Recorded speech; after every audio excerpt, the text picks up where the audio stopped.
Weewaawo lunaku lwakusatu ennaku z'omwezi ziri 11 omwezi ogwokusatu osuzeeyo otyo omulungi yekumire ku Dream TV kosa ne Doxa TV kadde kamole gafuma kungonti nga bulijjo okugakusomera nze Grace Namubiru era ng'essaawa ziweze 3 n'eddakiika emu eyakayitawo katamole gafuma kungonti ngitenze n'omubaka Richard Lumu azeemu okutukiza etteeka erya Parliamentary Administration Bill nga lino ligenda kusomwa omulundi gwalwo ogwokubiri olunaku olw'enkya mu palamenti ebenga egenda mu maaso n'okubeera nga eyisayisaamu ku ebyo ebyateekebwa mu nnongosereza mu tteeka erirongamya enzirukanya y'emirimu ku palamenti kati okusinziira ku Lumu ayagala akulira ovanya gavumenti abenga akubwako akalulu ababaka bennyini. So nsonga ziri muno nsonga nnyingiko naye nga mulimu n'ey'okulonda akulira oludda oluvuganya. Abantu ba Uganda aliwo kye batannaba kutegeera. Akulira oludda oluvuganya gavumenti aba takulira kibiina kye, aba akulira abantu bonna abali ku ludda olukola ki oluvuganya. Kakali ate bo bannayuganda bategeera nti akulira oludda oluvuganya gavumenti yoyo aba akulira ekibiina kye. Kati oyinza okulonda n'omuntu aba akulira ekibiina kyo wano osobola omulonda, naye ono akulira oludda oluvuganya bonna abakulira oludda oluvuganya abakwatako. Kati njagala kulongoosaamu awo abeere nti buli omu abeera ku sayidi evuganya gavumenti bino eby'omuntu abakulira bimukwatako. Abantu abamu nawulidde agamba omutima mubi oba ogwani omubi simanyi kubanga bayinza okuba ate nga bo abaddamu omutima gwabwe gwe mubi. Nze nja kutereeza kuba omukisa bwe gwajja nga guteereddwa mu tteeka lino lyennyini ly'ennongoosa nti bakube nga akalulu bafune nga omuntu oyo leader of opposition newankubadde nti tekyali kituufu tewaliwo baali bakubye kalulu. Kati omukisa ogw'okulondera mu nzikiza gubalemye. Kati nze njagala omukisa guno guddizibwe mu lujjudde, omuntu amanye nti kati waliwo okulonda bagenda kulonda akulira oludda oluvuganya bamulonda. Neewuunya nnyo abantu nga bajja na kalulu ate nga batya akalulu. Bw'oba ozze n'akalulu ate akalulu otya kaaki? Akalulu ojje wano either okawangule oba bakakuwangule oddeyo eka. Kintu kyangu ekyo ate nga ntabula byakintereeza bitereezi. Naye bulijjo bannayuganda oluusi abamu balwawo okulaba ewala. Kati nze wala nalengerayo. Nze njagala omuntu ambuulira ekibi ekiri mu kulonda. Nze omuntu wambuulira ekyo nga mmanya kino kibi. Naye bwe tuba nti ne Kalinda Luzzi tumulonda ne tulonda Chairman Wero C1 simanyi lwaki abantu tebalowooza nti abaka ba palamenti balina amagezi agalonda abakulembera. Simanyi lwaki bwe balowooleza ate nabo ogenda okulaba abamu nga bakuba mu ngalo. Bituli balondera eyo mu nzikiza nga tetumanyi. Kati oyo gwe balonze ne bagamba yabakulembera.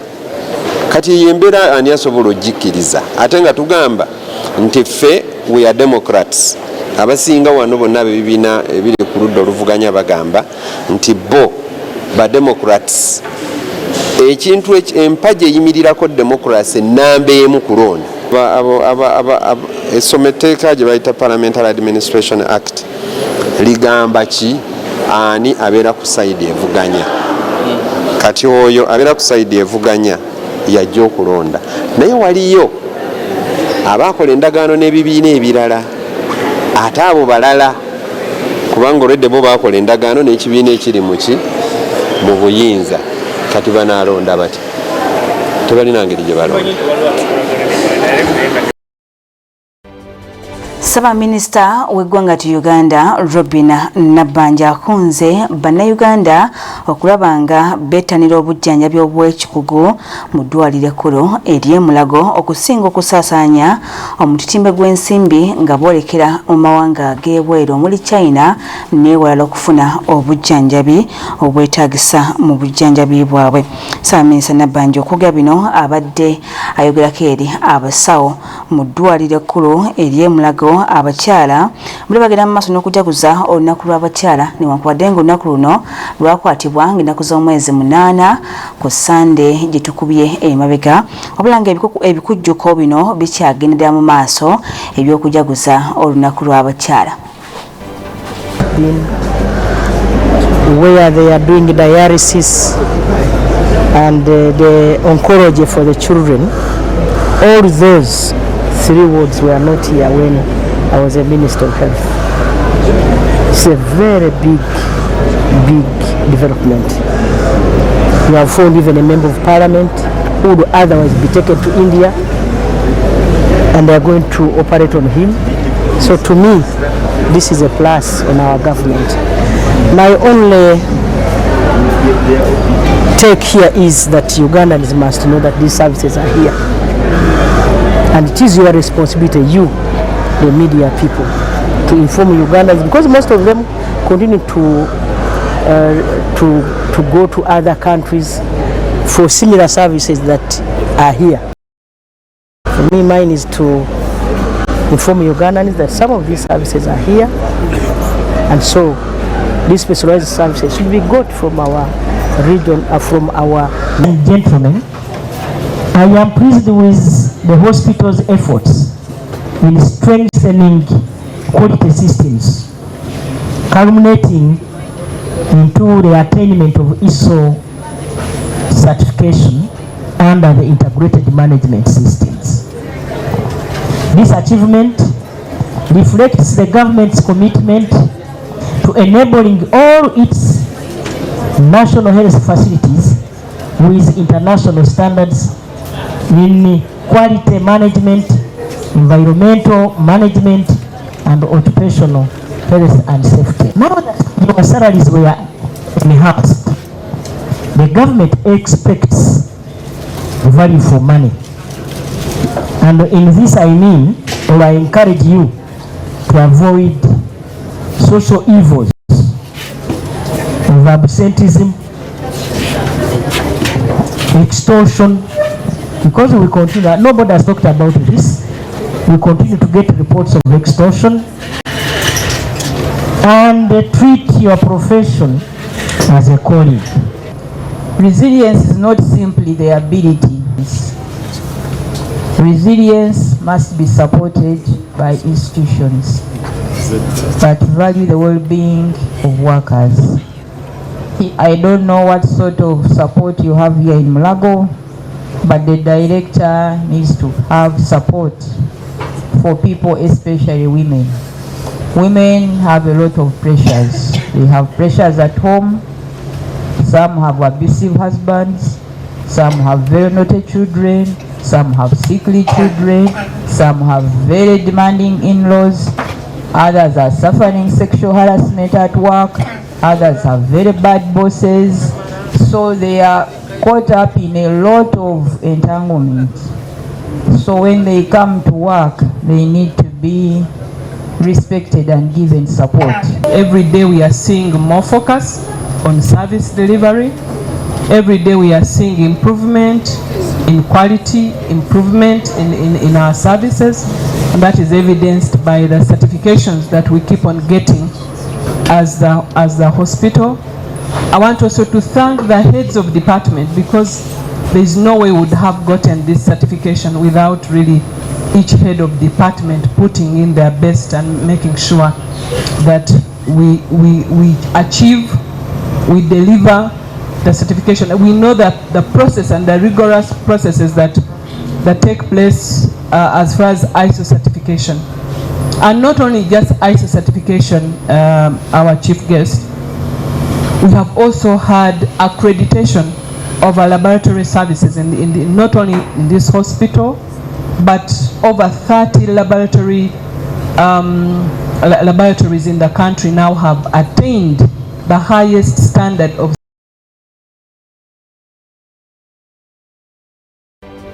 Kale ate wetugendako mu bitundu eby'Ekasese abayizi abasoba mu 57 bebakwatiddwa mu bikwekweto ebikoleddwa ebitongole ebikuumaddembe kw'ossa n'abakwatibwako ensonga z'abaana ng'era okusinziira ku mulambuzi w'amasomero municipal y'Ekasese ne Kabugo Muzungu Jacqueline agamba nti abaana abasinga obungi babadde bali ku byalo bataayaaya wabula ng'ate olusoma olwa ttaamu eno lwatandika dda era ng'ebikwekweto ebikoleddwa kwe kulaba nga bagombamu obwala abazadde abo bonna abeesuuliddeyo ogwannagamba eri abaana baabwe.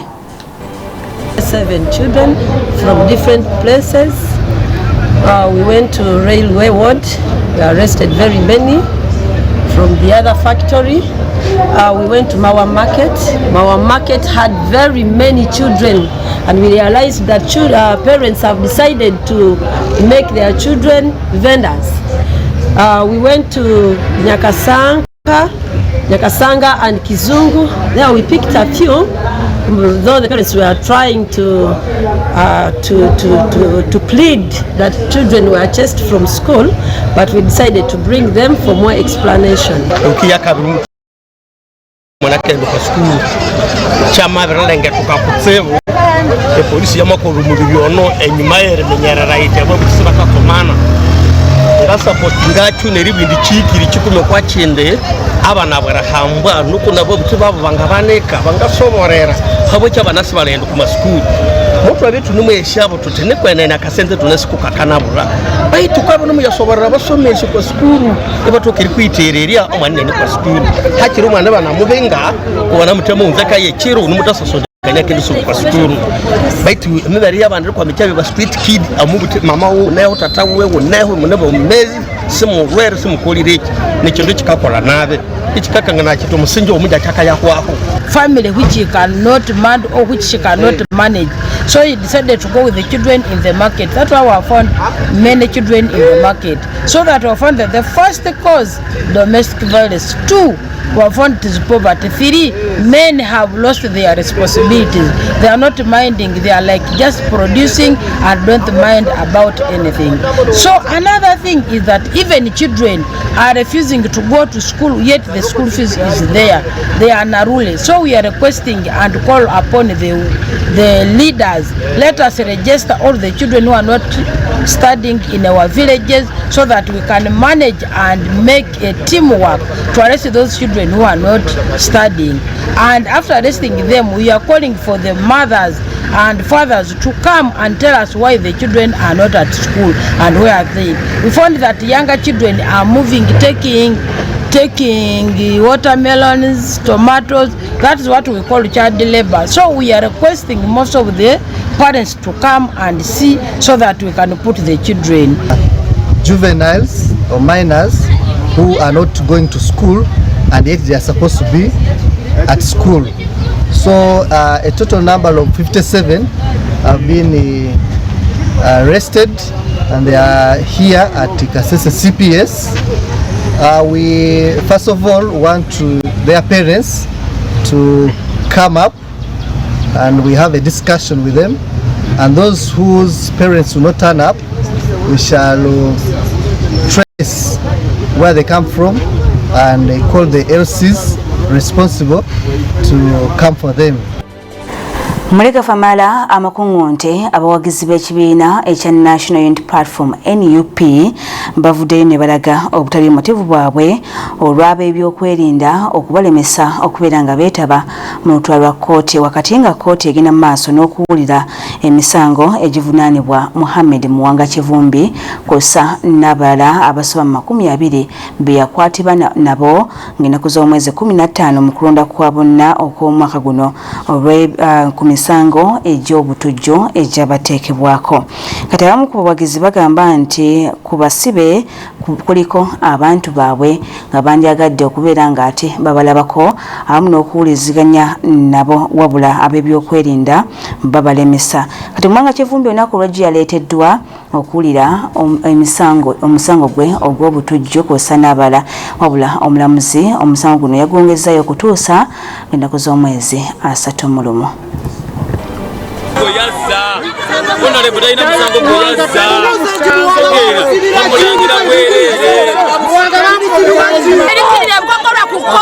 bati batugana okugenda ku kooti bagala batuwa obugunde kigambo kimu bati batugana okugenda ku kooti batusiba ne batukuba emiggo abasirikale be bamala okukuba emiggo batukira abantu tetuyina mu madwaliro batutendeka abantu betutalonda mbeera eriwo Bannabutambala RDC Asani ne depute we Adamu bekunze ne batugana okukkirira ku kooti obulumi bwe tulina okutugana okugenda okuwulira emisango egivunaanwa omubaka waffe Muwanga Kivumbi Muhammad fe bannabutambala gwe twalonda tulina obulumi bw'amaanyi batuganyeeyo batukuumidde ku makubo tulinganga emomboze nsi eyaffe mu disitulikiti eyaffe mwe batugaanidde okulabira omukulembeze waffe ziri bbiri oba ssatu baagala batubuulira ensonga ki etwanisa tuka ku kooti okulaba honorable waffe nga talina musango gwe yassa tattaka ku muntu bamuvunaana ebisango sange ebitakwatagana ekyokubiri batukuumidde wano tulinga abantu oba abalonda ki twalonda bulabe baffe nga tumwagala natusibaku bali abantu betutawanga akalulu kaffe babatukakasanga tine bwanafuna obululu musatu bajja mulangira naye nga lwaki nsonga ki atugenda mwamubaka waffe batusibidde kuko batuganye ogenda okulaba omubaka waffe tuli mu nnaku empitirivu enyingi ennyo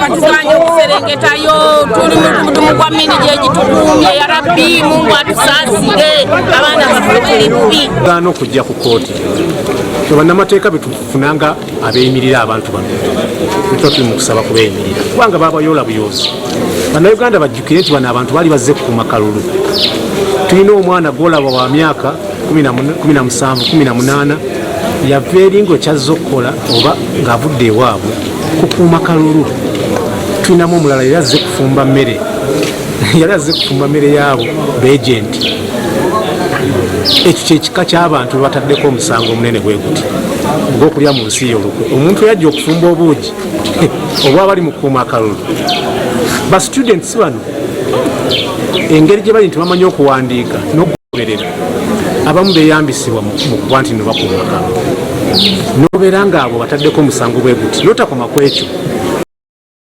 bisa emyaka gyabwe okubeera nti bali mu ssomero tubiteeke mu kiwandiiko ekyokubeeyimirira ate n'abo bennyini be tulina okweyambisa okulaba nti babeeyimirira. Kale bwetugendako mu disitulikiti ey'Ekikuube abatuuze okuva ku byalo 3 mu ggombolola y'e Buhimba mu disitulikiti ey'Ekikuube bavuddeyo ne balaga obwennyamivu obw'ekitalo olw'ekinnya ekyalekebwa nga kiggule era nga kigambibwa nti ekinnya kino kyali kisimibwamu zaabu wabula nga tikifuuse kattiro nga mwakafiiramu abantu abawera. Abatuuze bagamba nti kati bali mu myaka 2 wabula nga abantu abakafiira mu kinnya kino basoba mu 5 era nga kino kisangibwa ku kyalo Mugabe. Omukyalo ekibeta bujuwaye kyonka kuno tulitaana abataka bano hati munyawulire kangabwa kino kigwire Mugabe nkasasa muno habwokuba na nyoka sangwa kuno nkolera kuno ane kibakutukola bakutukolera habo kiba tatulwanire kine kibaka kisiweka ijo era mwanobi bakatugamba bagiye kumugambira ija kisiweka tihakuwahe wiki 2 nebiro 2 ngigi hatutuye mu myezi yakulona nyete ondangwire hata twaikala ntuzika bakutuyamba tuzija kuwakoma kyoka baitu nkwewuniikirira mu kichweka namba lindi mukwezi 10 noyama abantu olundi 2 ate leero nga kununyiremu abantu 4 omukazi n'abaana ate baitu ekidiva timanyire mulinga timanyire abataka bakutekereza abo bato olundi ne gavumenti baita ekintu kiswikirire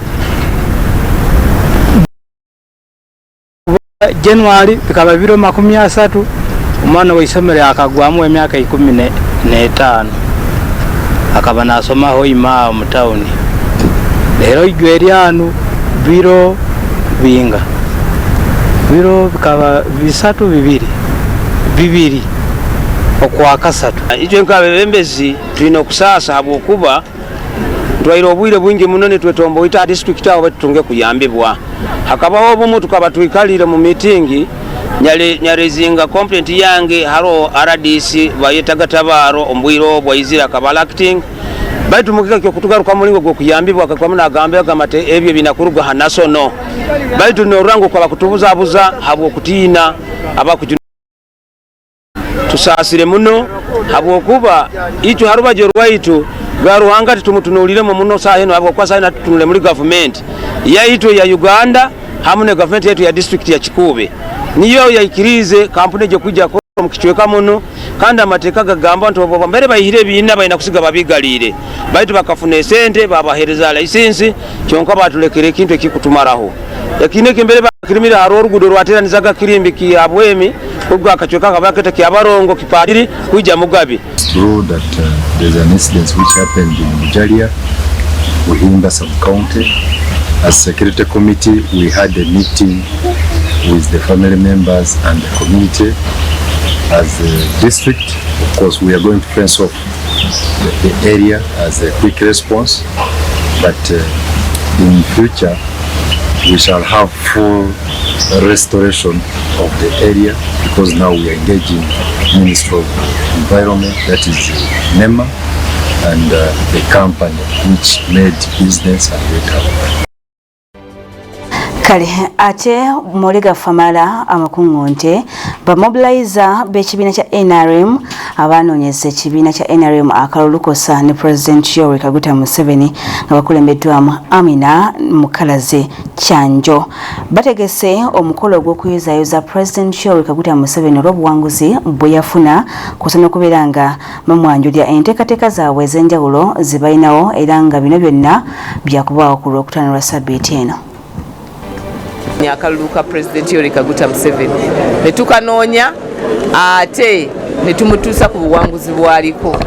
Tetwakola feka nga local content unit, twakola n'ebitongole ebirala NRM Secretariat, the Speaker's Office, Deputy Speaker's Office, security organs. We worked with the ONC, with the ICT department, the engineers. So we worked as a team. Twakola yawamu kati tikiramba mujje tujaganyize wamu ne President wa Yoweri Kaguta Museveni lwansonga obuwanguzi bwa President nze ndowooza bwaffe nze bwento bwenkitwala si buwanguzi bwa President kubanga ffe tusinga okola ki okumufunamu. President ataddewo ebintu bingi emiwaatwa mingi mwayisizaamu asobole okujja ki Abannayuganda mu bwavu. PDM mu kino ekisanja ekipya ajongeddemu miliyoni 2. Abaana bamaze Makerere bumala emyaka 2 nga tolina mulimu President agenda kubafutirawo fund. Ataddewo fund nyingi nga basupportinza abalala boda n'ebirala byonna. So omulanga gwemba wa muziki ekyo kiraga nti President waffe atwagaliza era ayagala obulamu bwaffe bukole kibukyuke. Naye omulanga gwemba kubize ekisanja kino muleme kusuulayo gwa naggamba. Mubeere nga mugoberera, mubeere abasaale, mubeere abasirikale baffe ab'okuta kugoberera programs zino. Mulabe nga zituuka ku muntu wa wansi, temulinda ng'ebintu tebitambule ne mugamba ffe tetwafuna tetumwagala.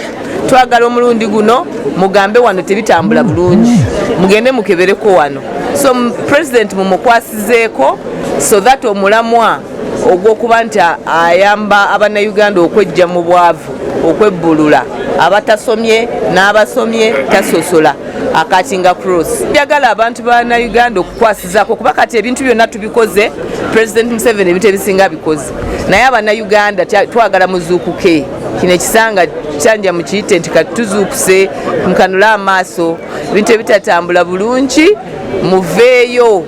muveeyo nga tebinnayonooneka mujje mutugambe kuba kati we mwogera nga biweddeko tewaba kyakola naye kati we mwogera nga bitambula tubigendamu so that programs ne sente muzeeyi zayagala zituuke ku bantu zibatuukako. So muzeeyi kwe kuleeta ekirowoozo kino nti tuteeke amaanyi mu nsonga ya local content.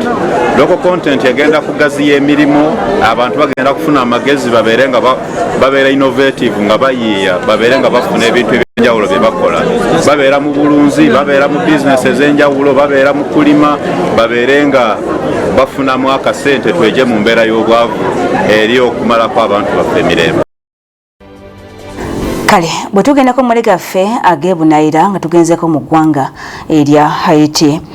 Abalondoola ensonga z'eddembe ly'obuntu oluuyi luno bavuddeyo ne bategeeza nga gavumenti bwetandise okubeera nga yeeyambisa eggye oba amagye awamu ne bannamagye abapangise oba abasirikale abapangise okutongoza ennyonyi ennwanyi ekika ekya drone okubeera nga bakola obulumbaganyi ku bibinja ebyamukwata munda mu ggwanga lino, wabula nga kino kitadde obunkenke eri obulamu bw'abannansi olw'ebyo ebigenda mu maaso n'okubeera nga ate bikolebwa. Kati nno bannakyewa bano bategeezezza nti mu bikolwa nga bino mwakafiiramu abantu abasoba mu 1243 wakati w'omwezi ogwokusatu omwaka oguwedde mpaka omwaka guno 2026 mu Gatonnya, era nga mu mbeera eno mwakafiiramu abaana 17 so nga ate bangi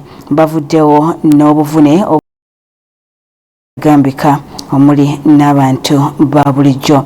Bannakyewa bano bagamba nti gavumenti yandibadde ekyusamu mu ngeri gyekolamu emirimu gyayo mu kulwanisa ebibinja byamukwata mmundu, bannansi baleme kubeera nga ate bakosebwa mu bikolwa nga bino kubanga bo tebalina musango, ate nga drone zino zo we ziba zikuba buli ekirinaanyeewo nga muno mwe muli ebintu by'abantu ba bulijjo kw'ossa ne bannansi. Kale ebisinga ku ebyo tujja kuba tubikuleetera mu bujjuvu muri gafa makungonte ku ssaawa emu ey'akawungeezi, era nga nze kennyini nze ngenda okubeera nga kutuusaako tusande kubeera nga ate ogasubwa, wabula era nga sina kubeera nga mbeerekereza nnyongera okubajjukiza nti ku lwokutaano luno ngenda kuza omwezi 13 wajja kubaawo okusaba okw'okuyita mu kiro overnight nga bulijjo essaawa zibira 12 ez'akawungeezi mpaka 12 ez'okumakya. Mwenna mukubirizibwa okubaawo. Olunaku lwali mu kusaba okw'omutuntu lankyawa Pastor Frida Serwadda gwe tuli naye, era musambisambyeko byonna bye mukola musobole okubeera nga ate mubaawo mu bungi. Ku lw'ekitongole eky'amawulire nsigadde nze Grace Namubiro kamberekereze tudingane ku ssaawa emu y'akawungeezi.